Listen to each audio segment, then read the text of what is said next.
তিনি এবং আমি নে রবীন্দ্রনাথকে তুমি বুকে জড়িয়ে বসে আছো জানালার ধারে। আমি কি কেউ না? আমি গরিব স্কুল মাস্টারের ছেলে, দাঁড়িয়ে আছি রাস্তায় হা করে। জল কাঁচা ধুতির ওপর পেজা শার্ট পরে, পায়ের ওভারের স্যান্ডেল। আমার কোনো জ্যোতি দাদা ছিল না, পিয়ানো অর্গান শুনিনি সাত জন্মে। আমার বাবা কোন সিলে পাহাড়ে যাননি আমাকে রেখে। জন্মদিনে রূপোর চামচে পায়েস অন্ন খাওয়া দূরে থাক, ফেনা ভাতে কোনোদিন ঘি চটেনি। তবু আমি কি কেউ না? আমার নিজস্ব ঘর নেই, লেখার টেবিল নেই। যখন তখন আমার বিছানায় উড়ে আসে উনুনের ঠান্ডা ছাই। তিন বেলা টিউশনি করি, সর্বক্ষণ পেটে ধিকি ধিকি করে খিদে। তবু আমি কবিতা লিখেছি সবাইকে লুকিয়ে, মম জ্বলা মাঝ রাত্রে। আমার রক্ত, ঘাম, আত্মার টুকরো মিশে আছে তাতে।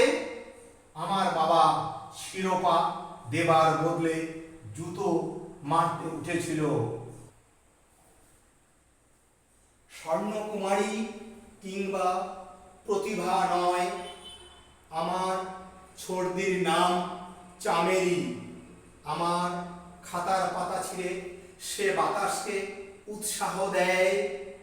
বাড়ির দেওয়াল থেকে পাড়ার মোড় পর্যন্ত ঝনঝন করে উপহাস। বড় জামাই বাবু মাথায় চাটি মেরে আমায় কপি বলে। শালিকাদের হাসিয়েছেন, তবু আমি লিখেছি, আমি লিখে গেছি। রবীন্দ্রনাথ আমার চৌহদ্দির মধ্যে জন্মালে লিখতে পারতেন এক লাইনও। বিহারীলালের মতন কোন নামজাদার সঙ্গে আমার চেনা জানা ছিল না। গলা থেকে মালা খুলে আর দেবে, মালা পড়াই উঠে গেছে। পত্রিকার সম্পাদকরা উত্তর দেন না, ডাক টিকিট মেরে দেন। তবু আমি লিখেছি, লিখে গেছি। আমার সমস্ত অস্তিত্বের নির্যাস নিয়ে একটি কবিতা, শুধু তোমাকে শোনার জন্যই নয়, তোমাকে রচনা করার জন্য। তোমার পায়ের তোলার ধুলো চুলের মধ্যে ঘাম শুষে নেবার জন্য। তোমার ফ্যাকাশে হাসির চারপাশে একটা বৃত্ত এঁকে দেবার জন্য। এবং এবং এক সময় তোমাকে জড়িয়ে আমি রক্ত নদীর তীরে দাঁড়িয়ে গন্ডুস পান করেছি। বন্ধুরা চাঁদা দিয়েছিল, তাই নিয়ে ছাপিয়েছি প্রথম কবিতার বই। প্রেসে এখনো কিছু ধার রয়ে গেছে, দপ্তরিখানায় দয়া চেয়েছি। তারপর ছুটতে ছুটতে এসেছি তোমার কাছে, তোমার করকমলে প্রথম কপিটি দেবার জন্য। পাপিয়সী, পাপিয়সী, তুমি এই সময়ে রবীন্দ্রনাথকে বুকে জড়িয়ে আদর করছো। আমি কি কেউ না? আমার ঈর্ষা লক লক করে উঠছে আকাশে।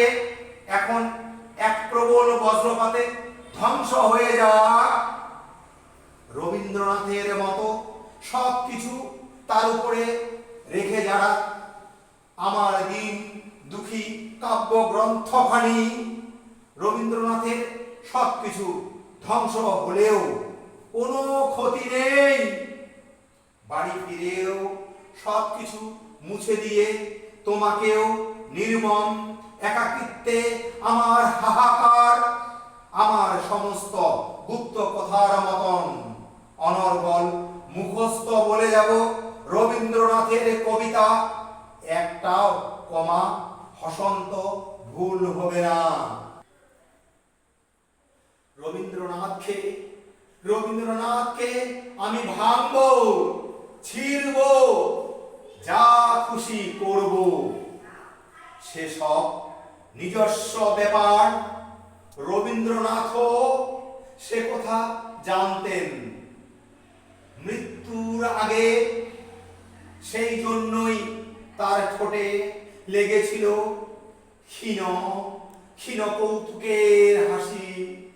তার ঠোঁটে লেগেছিল ক্ষীণ কৌতুকের হাসি।